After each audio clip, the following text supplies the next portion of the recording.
निशाना नहीं है। इस देश के मुसलमान लोगों और माइनॉरिटी लोगों, इस देश के ब्राह्मणों का दिमाग आपको समझना होगा।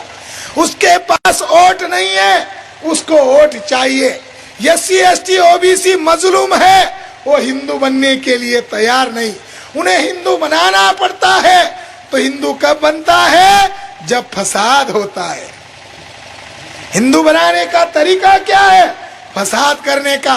और जब फसाद होता है तब मजलूम लोग हिंदू बने जाते हैं। पंडित नेहरू ने देखा फसाद की जड़ को पैदा करना होगा, तब पंडित जवाहरलाल नेहरू ने फैजाबाद जिले का जो कलेक्टर था, उसका नाम के नैयर था, उसको बुलाया और उसको गुप्त प्लान बताया। और 23 दिसंबर 1949 के रात के 1 बजे पंडित जवाहरलाल नेहरू ने, जिसको हमारे मुस्लिम लोग सेकुलर मिजाज का कहते हैं, आपको शायद भ्रम है और भ्रम को दूर करना चाहिए। ये सबसे बड़ा शैतान आदमी था, ये सबसे बड़ा कम्युनल आदमी था। इसने 23 दिसंबर 1949 के रात को 1 बजे राम की मूर्ति बाबरी मस्जिद के अंदर बिठवाई।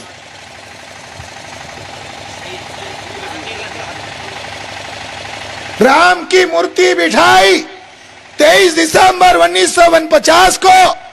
उसको पता था कि देश में संविधान लागू होने वाला है जल्द, इसके पहले समस्या को निर्माण करो। जब वो मरने के कगार पर था तो एक पत्रकार उसके घर पर गया था उसको मिलने।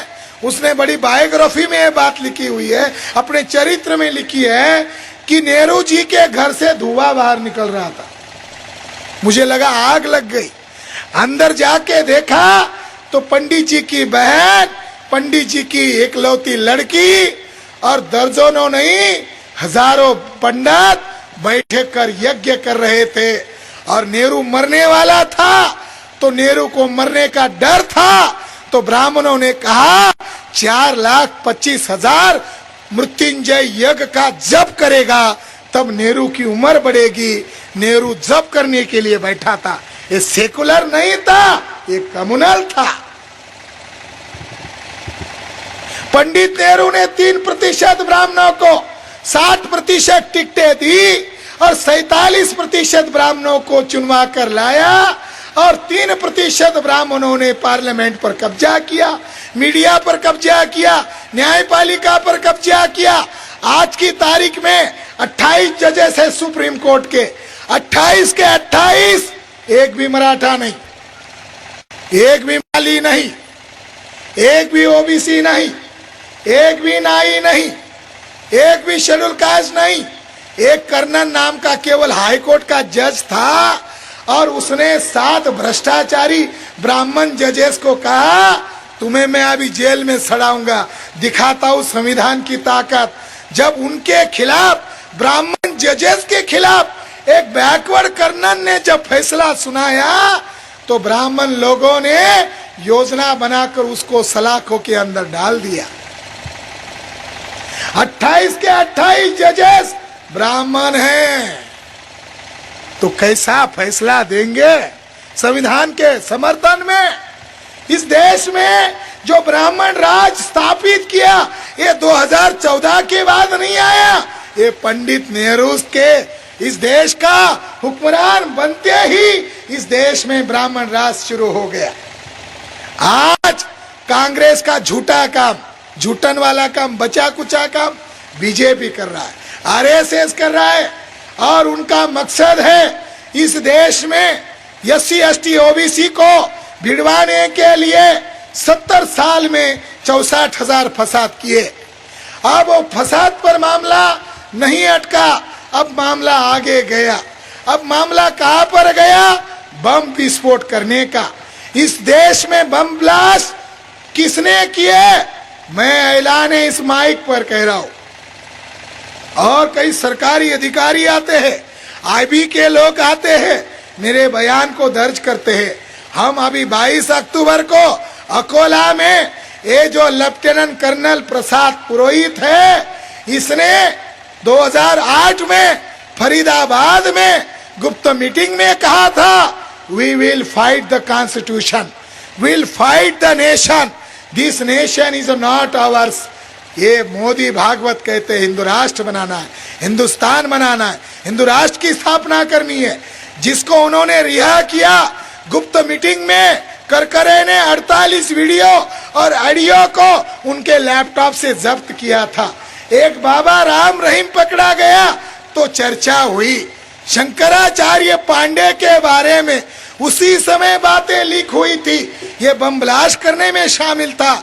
इसके पास कोई भक्त के रूप में कोई औरत जाती थी, दरवाजा बंद करके उसके ऊपर रेप करता था, और रेप भी नहीं करता था, उसका वीडियो शूटिंग करता था। लैपटॉप में मिला। एक कर्नल पुरोहित ने कहा, ये आतंकवादी ब्राह्मण केवल मुसलमान के दुश्मन नहीं है, इस संविधान के दुश्मन है, इस मुल्क के दुश्मन है। उसने गुप्त मीटिंग में ऐलान किया। क्या ऐलान किया? ये मुल्क ब्राह्मणों का नहीं है। उसने कहा ये मुल्क यहूदी ब्राह्मणों का नहीं है, इसलिए बम ब्लास्ट करना होगा, और बम ब्लास्ट करके इस देश के, भारत के लाखों लोगों को परेशान करना होगा, और परेशान करके कब्जा करना होगा।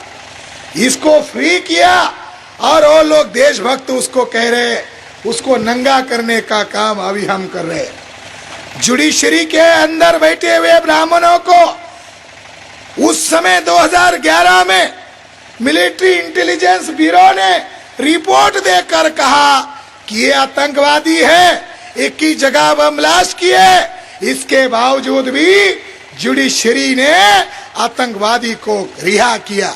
जो देशद्रोही है, संविधान द्रोही है, इसको रिहा किया गया।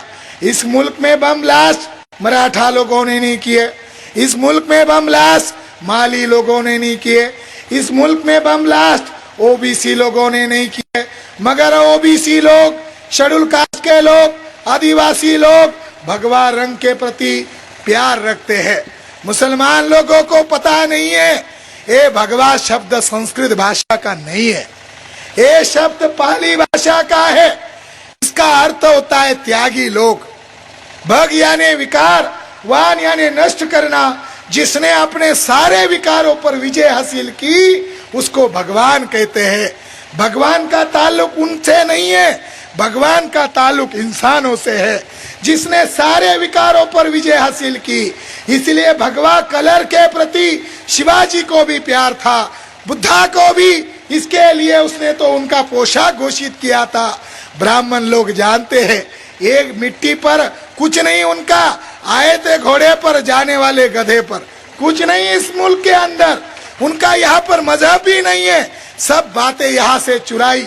भगवा शब्द उनका नहीं है, भगवा शब्द हमारा है। वो इस्तेमाल कर रहा है, इसलिए बुरा आपको महसूस होता होगा। जब आप कहते हो भगवा आतंकवादी, तो भगवा आतंकवाद के नाम पर ओबीसी को उसके समर्थन में आप खड़े करते हो। कोई भगवा आतंकवादी नहीं है। पकड़े गए जितने भी आतंकवादी है, एक ही कौम के हैं, एक ही जाति के हैं, और वो लोग है ब्राह्मण।